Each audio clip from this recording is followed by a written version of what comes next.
Supervisor Wish. All right, sorry. There's a difference between the project and the borrowing amount. I understand why you said it what it is. If it comes out that we borrow the actual amount that it's saying we're gonna borrow, where does that excess money go? We can use it to pay down debt service. So that's where, I mean, I understand you said we could use it. Is that, We put it in the debt service fund to pay down debt. So so there's no one else that would have access to it? Correct. No one else, like, no other purpose for it yet. Okay. Unless it's explicitly repurposed by the county board. So you'd have, someone would have, you or someone would have to, the county executive or somebody have to come before the board and Yeah. say, we have this money that's in that account. We'd like to use it. We just use it to pay down debt. In that fund, in the debt service fund. Yeah, I don't know that I would ever say never, but But we haven't, that's in the past, yeah. Kristen, how it goes. That's it. Yeah. So when it comes to issuing, tax exempt debt, there's regulations that kind of dictate what you can and can't do with the debt. So when you issue, there's the initial resolution and there's parameters resolution that says you're going to spend this money on the 911 radio project. Essentially, this is not money you can move into other pots. Okay. And typically what happens if a project does come under budget and we get a call from, our client saying it came in under budget, what can we legally do with this money? I always run it past bond counsel because we don't want, because it's tax exempt debt, there's a lot of regulations that dictate what you can and can't do with it. And counties definitely cannot spend any tax exempt debt on operations. Okay, one other question. I know that we had one situation where we're over budget on one of the projects. And I know there was discussion at one of the county board meetings about where that money was coming from to pay that. Where is that coming from? So that's a different topic, but. John, that's not applicable right now at this point. It's not part of this project, the whole project. Correct. It is not. Okay. Any additional questions? Supervisor Spencer? Just explain to me again how the marina fees play into this lending. You mentioned marina fees on every page. I just am wondering. So right now, there's actually some debt outstanding for the marina, and there's the graph that shows page 8. So this shows all your GO debt, but you do get money on an annual basis to help offset the marina debt that gets used to pay towards the marina debt. And then you also have the debt outstanding for Foxconn, and you get those special assessments from them, which helps offset the costs. But I do know that, once the marina is up and running and they have, the new slips, the bigger slips that will be generating, that money, part of their whole cash flow pro forma, some of those proceeds will be used to help offset the costs. And so the debt service schedules we show right now do not have any, the new ones don't have any offsetting revenues due to the fees being generated. So this is the most conservative. Okay. But we don't know what that's going to look like till it's all finished, constructed, and what's going to be coming. They know what's going to be coming in based on, the people that have the permanent slips and then the transient voters. Okay. And my second question is the interest rate does not exceed 6%. That's what it was. That's what we agreed to last time. But you did say at this time. So does that have the capability of changing? So when we bring you to, when we create the parameters, we want to be able to bring you to market and sell the bonds instead of saying, oh my gosh, interest rates came in at like 7%. We have to tell the underwriters we have to reject all the bids. Mm-hmm. You actually don't want to do that. They don't like that. And so we put in a number that is conservative enough to make sure that when we bring you to market, you'll be able to award the sale within those parameters. Yes. Because you are actually, and the reason these parameters are created is that you're giving authority to your finance director or corporate counsel or your county executive to, on the day of the sale, accept the bids on behalf of the county board. And so there's parameters. You don't want to just say, oh, you can just do this no matter what. And so that's why you include, you know, maximum interest rate, proposed debt service schedule, things like that. In fact, Jody, Kristen mentioned before that the sale that is going to take place tomorrow, is it? We're We're closing. closing tomorrow. The parameters on that, I believe, were 6% and the rate ended up being 4.17. Okay, just as an example. Okay, any other questions that the committee has of Kristen? And I'm Supervisor Miller. Mr. Chairman, I would move that we send to the county board a resolution establishing the parameters for the sale of not to exceed 25,510,000 general obligation promissory notes series 2025B for first reading tonight. I hear a first and a second. Any additional discussion? Supervisor Shakur. This project here for the marina project, this is over and above what's going on down there now, right? Mhm. Right. Okay, because they're doing some great work around there now, and that's, okay, thank you. Thank you, Just Supervisor a Shakur. follow-up on that. We decided to do that project in segments. Right. So that's, The gas tanks are being put in and they're making good progress. Okay, I have a first and a second. Any other questions, discussion? Hearing none, all in favor? Any opposition? Hearing none, this will go to first reading this evening, August 26th, 2025 at the county board meeting. Mr. Chairman, Supervisor Miller. I would move that we send to the county board for first reading tonight a resolution establishing parameters for the sale of not to exceed 7.5 million general obligation promissory notes series 2025C. We have a first and a second. Additional comments, questions? Hearing none. All in favor? Any opposition? Hearing none, this will go to the county board this evening for first reading. Thank you very much, Kristen, for coming this evening and Mr. Chairman, and presenting. Supervisor Miller? just asking if she will be available the next meeting after. Yeah, No. she will. Yeah, Yes, we yes. I checked in with that. Thank you. want to make sure because Thank you. we need the experts. Thank you. Staff report, the Finance and Human Resource Committee meeting that shows September 3rd, 2025. There are not enough items on the agenda to have that meeting. Therefore, that meeting on September 3rd for the Finance and Human Resource will be canceled. The next one is 2 weeks later, which is, 17th of September. Thank you. Need a motion to adjourn? We are adjourned. Thank you very much.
call the roll. Everyone is actually here in the chambers. Good. First item on the agenda is approval of the minutes from the previous meeting. So move. Motion's been made and seconded. Any comments? All in favor, say aye. Opposed? Motion carried. Item number 2, resolution by the Executive Committee delegating authority to enter into settlement agreements with the opium defendants to the designated Racine County officers or officials, I guess.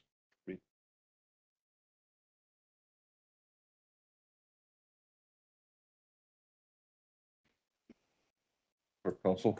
Sure, thank Yeah, you. Michael, yep. Thank you, Mr. Chairman, and good evening. So the resolution before you, again, this seeks to delegate authority to enter into settlement agreements, future settlement agreements with opioid defendants to the Corporation Council, County Executive, and County Board Chair. I think some background will be helpful in understanding the reason for this resolution and why perhaps it makes sense. So first, by way of background, a resolution was approved in December 2017, which authorized engaging outside counsel to pursue claims against various opioid distributors and manufacturers. Since that time, there have been multiple updates to this body regarding pending class action lawsuits and various bankruptcy matters tied to some of the opioid class action defendants. Additionally, there have been, I believe, 3 resolutions which were approved and which authorized settlements with various manufacturers and distributors. Racine County receives payments under those settlements that have previously been authorized. Most recently, in May of this year, a resolution was approved which authorized suits against additional defendants who had not specifically been named in the original resolution which authorized these class action lawsuits.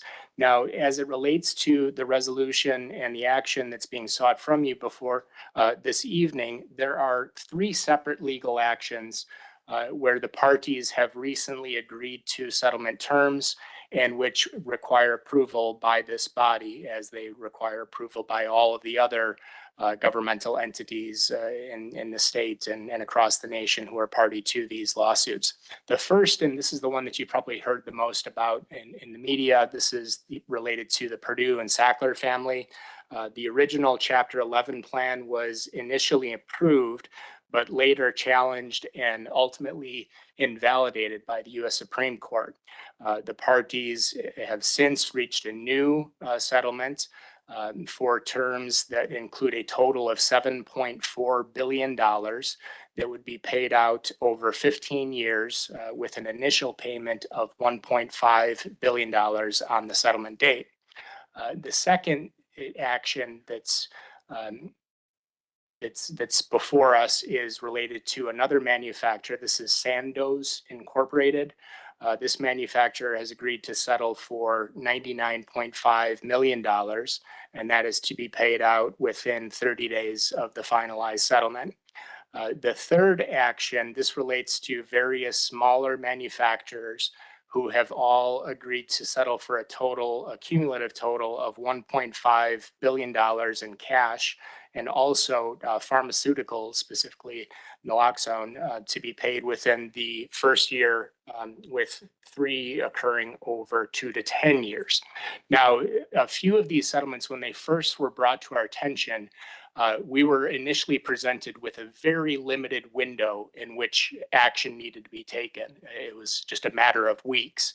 And as you all know, it takes some time for things to work its way through the county board approval process. And so as a result of some of that consternation that was expressed by the various counties and other governmental entities, Class Action Council conferred and ultimately came forth with this recommendation, which would allow for delegation to the individuals that are identified in the resolution. Again, it's specifically the county executive, county board chair, and corp council to, provided there has been a recommendation from that executive committee under this class, a recommendation to authorize the settlement, and provided it is in accordance with those initial terms, namely that the allocation towards Racine County is wholly consistent with that allocation, and you are provided with a copy of that document. It's the addendum, which identifies the allocation for each of those entities, provided it meets those criteria, and provided that the three officials that I named meet and confer and confirm that it upholds all of those different criteria. Under this resolution, it would authorize those three to execute the settlement documents without coming forth each time to seek an individual resolution, given some of the challenges that we've encountered, particularly of late, where these things come forward really fast and furious with a very limited window within which to act. As it related to those that came forth most recently, they got additional time because they were working to craft this solution that would then address future defendants, future settlements of these various opioid related class actions. It's not articulated in the resolution because this is just a template resolution that's provided to all of the counties. Really, the only opportunity to tailor this is by inserting the county name. Otherwise, we're looking to keep it consistent with all of the other entities.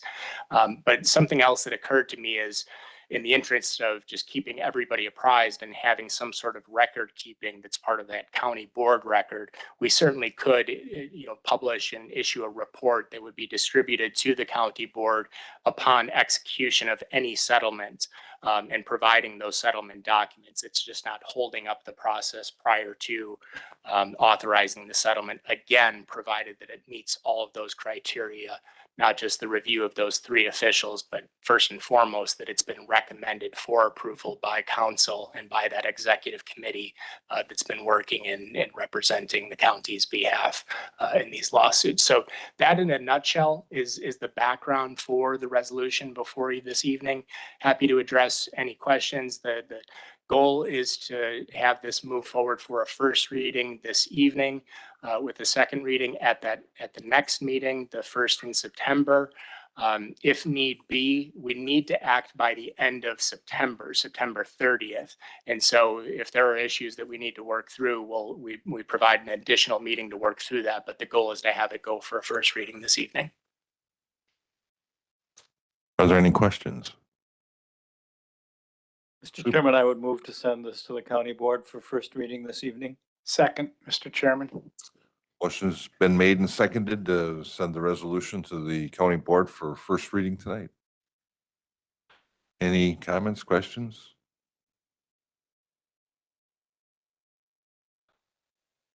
I'll call the question. All in favor, say aye. Opposed? Motion carried. Item number 3. We are adjourned.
Good evening. I'd like to call a meeting of August 26th, 2025 to order for the Racine County Board.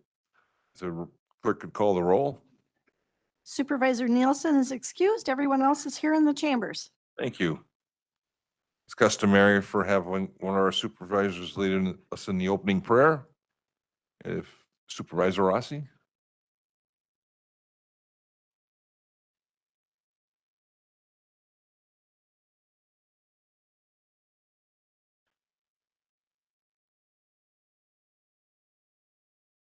I'll be very honest with you. This is one item that slipped my mind a little bit. So we're going to be a little impromptu here.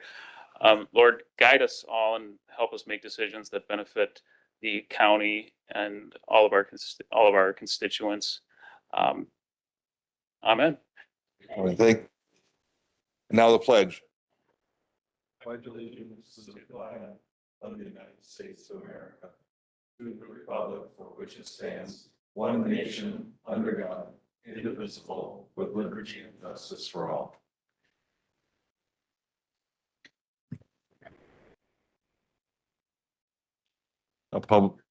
Now public comments. First, if you could, I'm going to call you up one at a time, and then Vice Chairman will be giving you, will be timing you for 3 minutes. And he'll give you some warning before your 3 minutes is up. So first up is Walter Herman.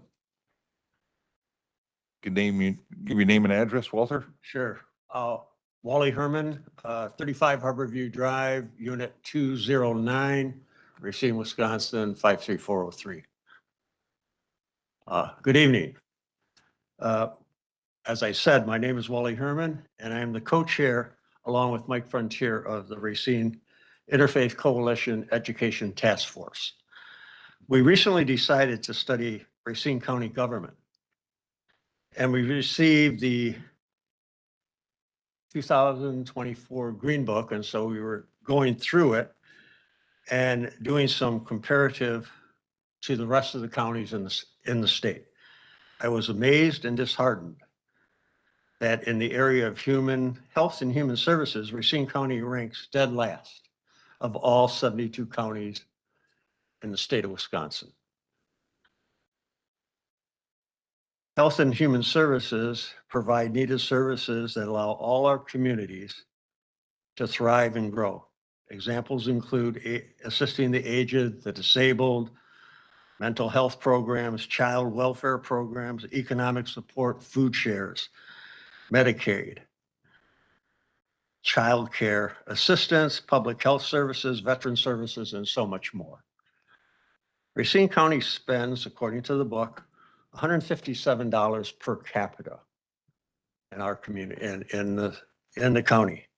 Our surrounding counties, Kenosha spends $450 per capita.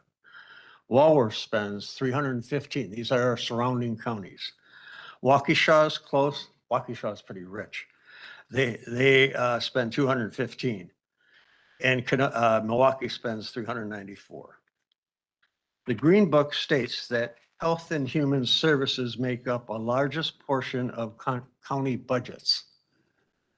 In the state of Wisconsin, 1/3 of the county budget is for health and human services, according to the state book. Racine County spends about 12.5% of the budget to provide these essential services for people that live in Racine County. It's sad, and I believe shameful, that Racine County is ranked dead last of 72 counties in the #1 statewide county funded service, which is health and human services.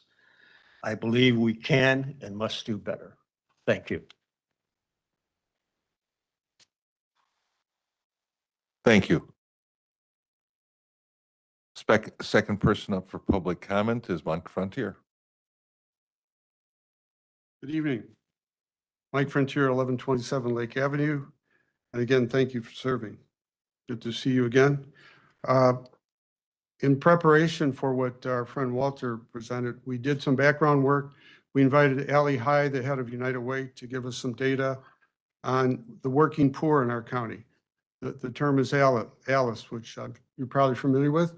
Assets limited, income constrained, but they're employed, the working poor. We'll share some of that briefly. We also met with Ralph and his staff, Ralph Malicki, of course, and shared our concerns about the budget as well as the loss of population in Racine County, which is a challenge for all our counties. And our goal is to make Racine one great county, one county that works together. That's our vision. We want to support your work in that effort. We also met with the finance chair from the county board, who enlightened us about how the significant areas of the budget. Our purpose tonight, again, is to advocate for the human service budget. The public hearing, I noted that the Director of Human Services seeking an increase. We certainly would like to see that. The numbers that Walter shared are challenging. You know, just back of the book, 190,000 people, $152 per person, and the average is $370. That's a lot of money that isn't going to human services just to get to average. So that's our main focus. Why is that so important? Right now in Racine County, a family of 4 needs $43 an hour to survive if they have childcare needs. That's unbelievable, isn't it? And you know, the minimum wage, seven and a quarter, even if they're making both husband and wife double the minimum wage. We did a simulation with Ally High. There's nothing left to go to the movies for most of these families. You just walk down the cereal aisle, and I'm thankful my kids aren't home anymore. You guys all know what I mean, and you ladies as well. So this is a great challenge. And we have a dynamic human service department that makes the best of every dollar we spent, I'm sure. But this is no time to go back. This is going to be a great county. We're going to have to step up here. And our purpose here, again, is the preamble calls for the general welfare. And general welfare in the state of Wisconsin is the responsibility of counties. And we'd like to work with you to make that this county #1 in the state and very supportive of the human needs that we know exist here. And the document I gave you is from United Way, and perhaps it shows the entities, physical entities that have at least 25% or more people in poverty. 15 seconds. Burlington City, Burlington Town, Elmwood Park Village, City of Racine, Sturtevant, Union Grove, Waterford Village. Poverty's all around us. Let's extend the reach of your tremendous human service department. There's no other entities to pick up that burden. Thank you. Thank you. Third speaker is, how do you pronounce it? I'll let you introduce yourself, so. Yep, from Collegian. Okay. I live in Go ahead. Racine, 35 Harborview, downtown Racine. And I enjoy living here. Been here since 1993. Moved in, didn't leave. So I'm just a simple priest, retired. And I was listening to Wally's figures and Mike's figures, numbers that caught me, $152 per person for HHS. Dead last, 72 counties, we're last. Our budget is only 12.5% for health and human services. This worries me, not just as a religious guy, but as a guy that's proud to live in Racine and Racine County. This worries me. This bothers me. So fundamental problem. And Wally listed off the things that HHS does. All these things, if they're not sufficiently budgeted, add to the poverty that is going through our entire county. I know we always point fingers at Racine, perhaps. Now it goes through the entire county. You know that already. Mental illness, child welfare programs, food stamps, you name it, public health. Oh, look, we're all in this together. I don't know about you, but I know you have so many things to do, but I can do without a lot of road repair. I can do with worse snow removal. I'll just drive my Mustang slower and more carefully. But I don't want to see the most vulnerable not taken care of. That is, we're all in a friendly room here. We're all on the same page. We're all wanting the same thing. And let's use money ethically. I pay taxes. I love paying taxes. I taught my kids to love paying taxes. It's where we live. We live in a good country, we live in a good city. We should pay taxes. Let's use this part of the budget though ethically. HHS, we got to beat back poverty. We have to take care of the most vulnerable. I don't think any of us are in the group of most vulnerable, to tell you the truth. It's our job then to take care of the most vulnerable. I know that sounds like noblesse oblige, but I think it's a basic human thing we need to do. Hey, thank you very much. Appreciate the time. Thank you. Are there any further comments?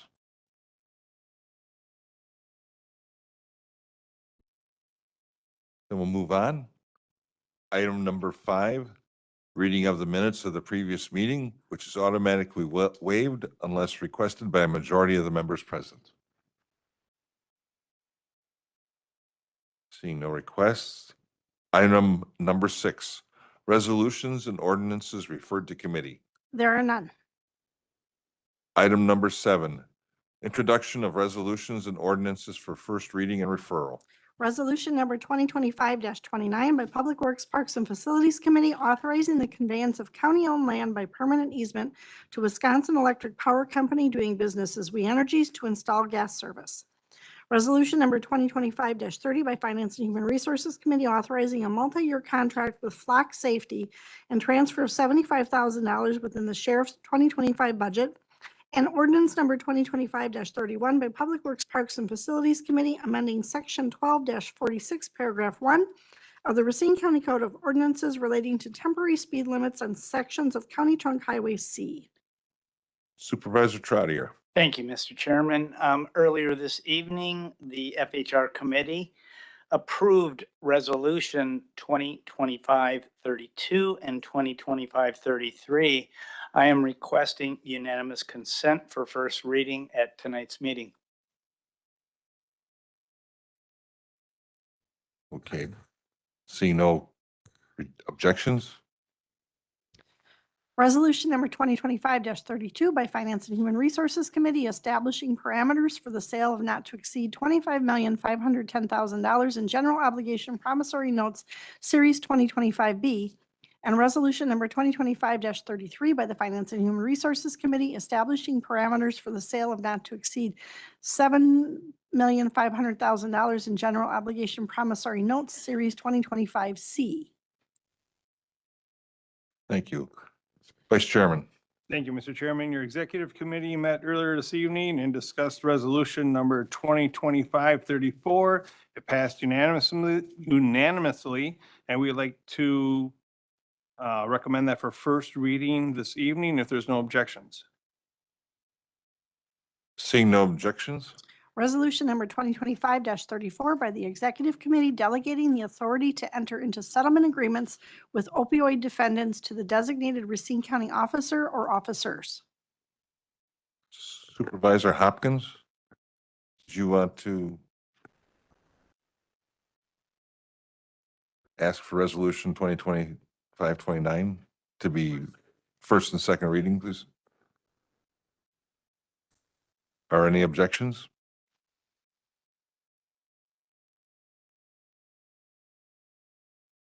We'll have that for a second reading. Communications and claims. Number 1, notice of pending application for proposed unconnected artificial water body via non-metallic mining adjacent to the Fox River in Racine County, Wisconsin from the State of Wisconsin Department of Natural Resources. Item number 1 is referred to the Economic Development and Land Use Planning Committee. Items number 2 and 3 are claims against Racine County, and then items number 4 through 20 are communications from the United States Bankruptcy Court. Items number 2 through 20 are referred to the Finance and Human Resources Committee and Corporation Council.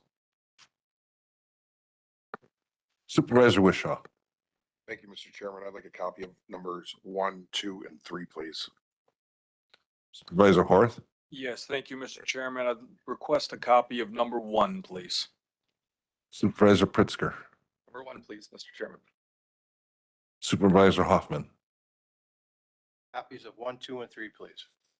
Supervisor Spencer. Thank you. Copies of number 1 and number 14. Supervisor Kolb. Copies of number 1. Supervisor Coleman. Thank you, Chairman. 2 and 3, please. Supervisor Trotter. Thank you, Mr. Chairman. 2 and 3.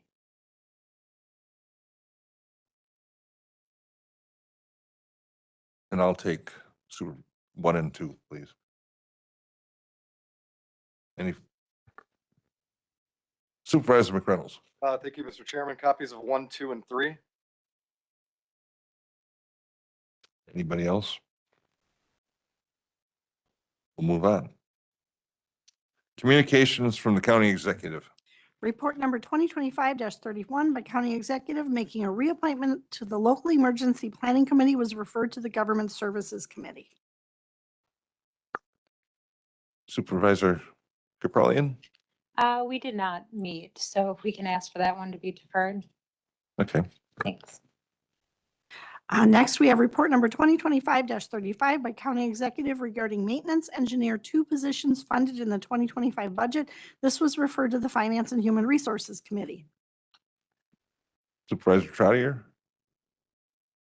This was just for general discussion at the finance meeting, this evening, but last week. And I have not heard any feedback from that since. Okay. All right. And then we have report number 2025-36 by County Executive making a reappointment to the Local Emergency Planning Committee. And refer that to Government Services.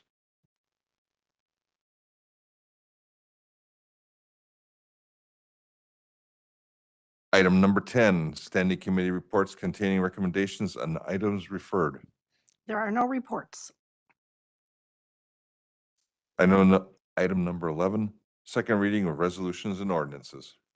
We had none listed under second reading, but the item requested for first and second reading tonight is resolution number 2025-29 by Public Works, Parks and Facilities Committee authorizing the conveyance of county-owned land by permanent easement to Wisconsin Electric Power Company doing business as We Energies to install gas service. And this is a majority vote, Mr. Chairman. Motion has been made and seconded. Supervisor Hopkins. Just in regards to providing electrical and gas to the currently being built mental health care facility. So obviously that's important component of providing what's necessary for that building, and it was unanimously voted upon. So, Any further questions or comments? Seeing none, I'll call the question. It's a voice vote. All in favor, say aye. Aye. Opposed? Motion is carried. Reconsiderations of resolutions and ordinances from the previous meeting and or actions on vetoes. There are no items. Reconsideration of and or notice of intent to reconsider resolutions and ordinances. There is no notice. Informational reports. We have report number 2025-37 by Finance and Human Resources Committee announcing the distribution of sales and use tax revenue for July of 2025. Item number 15, miscellaneous business announcements and oral reports. Supervisor Shakur. Thank you, Mr. Chairman. I would like to take this time to recognize Chairman of the Government Services. I'll get to this pretty quick. On Saturday, August 23rd, at a program at Washington Park High School, in the theater, we recognized Willow Noel Day celebrated. And she is, as y'all may or may not know, she is Miss Racine, and she also was crowned Miss Wisconsin. So she's representing not only Racine County, but all of the entire state. She received the official proclamations from the city of Racine, and also from wonderful Racine County, along with other recognitions and celebrations. And what's really key is that she was part of the 2020-2021 group of youth in governance. And supervisor, the chairman back here, Ms. Petralia, she was the chairman, and also former supervisor Nick Dembski. So they did a lot of work with her, and it's just good to see how she blossomed and how she's continuing to grow. She will be part of the 2026 Miss America pageant. So I tell you, Racine County had a lot to do with, in particular, the chairperson of her growing and developing into what she is. So it's a great day for Racine County and also for all the state of Wisconsin. And I think we're going to be blessed and have some good things from her. And thank you. Thank you. Supervisor Firth. Yes, thank you, Mr. Chairman. I just wanted to take a moment to really commend, I mean, too often we hear the negatives, but I'd like to commend the efforts of the town of Waterford, the village of Waterford, and the Waterford Waterway Management District for their cooperative efforts during the recent challenges that we've had with the rains that occurred. When that rain all hit Waukesha, it came down the Fox River, and it came down the Fox River right through the town and the village of Waterford. And those three entities got together and immediately addressed the concern because the rising water was starting to impede upon people's homes. They implemented a slow no wake program that wasn't the most popular, especially as you were going into a beautiful weekend with warm weather. But yet I'm pleased to say that by and large, with a few exceptions, which you can always expect, that the residents and the people that use the waterway truly listened and honored that request for slow no wake. And we are now back to normal. We removed the slow no wake yesterday morning. But it's important to recognize, because I know that our two areas have had some differences of opinions over the past couple of years. And so to see them working together and utilizing also the support of the Water Management District was certainly heartwarming and appreciated. So I wanted to publicly give them some acknowledgement. Thank you, Mr. Chairman. Any other? Supervisor Caprellian. Just really brief, government services, do plan on putting on your schedule the first Thursday we will be meeting in September. Thank you. Any other questions or comments? Mr. Chairman? We are adjourned. Thank you.